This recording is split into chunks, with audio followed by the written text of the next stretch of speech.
Imagine a country on the brink of change. It is 1979. The streets of Iran are alive with protest. People from all walks of life unite against one man, the Shah.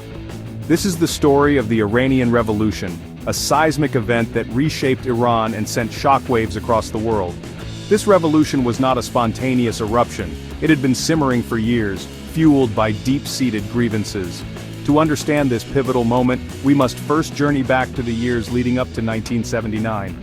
We must examine the complex web of social, political, and economic factors that set the stage for this dramatic upheaval. The Iranian Revolution was about much more than deposing a monarch. It was about a nation struggling to define its identity on the world stage. Before the revolution, Iran was ruled by Mohammad Reza Shah Pehlavi. The Shah pursued modernization and sought to secure Iran's place as a regional power. He implemented social and economic reforms known as the White Revolution, aimed at modernizing Iranian society. These changes, however, were often implemented from the top down, leaving many Iranians feeling alienated and disregarded. While the Shah's policies brought about some progress, they also created new tensions. His authoritarian rule, coupled with the suppression of dissent, fueled resentment amongst large segments of the population. The gap between the rich and poor widened. Meanwhile, the Shah's secret police, the Savak, instilled fear and silenced opposition. As discontent grew, a charismatic figure emerged, destined to play a pivotal role in Iran's fate, Ayatollah Ruhollah Khomeini. Exiled from Iran in 1964 for his outspoken criticism of the Shah, Khomeini remained a powerful voice of opposition. From his exile in Iraq and later France, he communicated with his followers through smuggled cassette tapes. His message resonated deeply with many Iranians, particularly the devoutly religious who felt that the Shah's modernization drive was eroding traditional Islamic values. By 1978, Iran was a tinderbox ready to ignite. A series of events, including a deadly fire at a cinema in Abadan and the publication of an article deemed insulting to Khomeini, sparked mass protests across the country.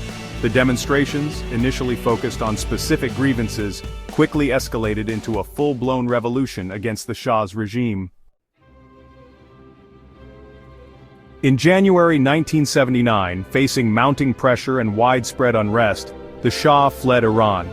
His departure marked a turning point. Khomeini, now a symbol of the revolution, returned from exile to a hero's welcome. Millions thronged the streets, eager to catch a glimpse of the man who had promised them an Islamic republic. The revolution's aftermath was swift and dramatic. The monarchy was abolished, and Iran was declared an Islamic republic. Khomeini, as supreme leader, held ultimate authority.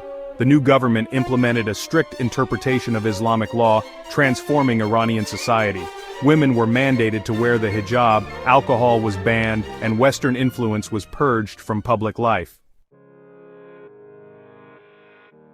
The Iranian Revolution was a watershed moment, not just for Iran, but for the Middle East and the wider world. It demonstrated the power of popular movements to overthrow seemingly entrenched regimes. The revolution also ushered in an era of Islamic resurgence, inspiring Islamist movements in other parts of the Muslim world. The revolution had far-reaching consequences for international relations. The U.S. Embassy hostage crisis, in which Iranian students held 52 American diplomats and citizens hostage for 444 days, plunged U.S.-Iranian relations into a deep freeze that continues to this day. The revolution also contributed to regional instability, as Iran's revolutionary government clashed with neighboring countries. The Iranian Revolution was a complex and multifaceted event that continues to shape the world today. It serves as a reminder of the power of faith, the yearning for self-determination, and the enduring legacy of revolution.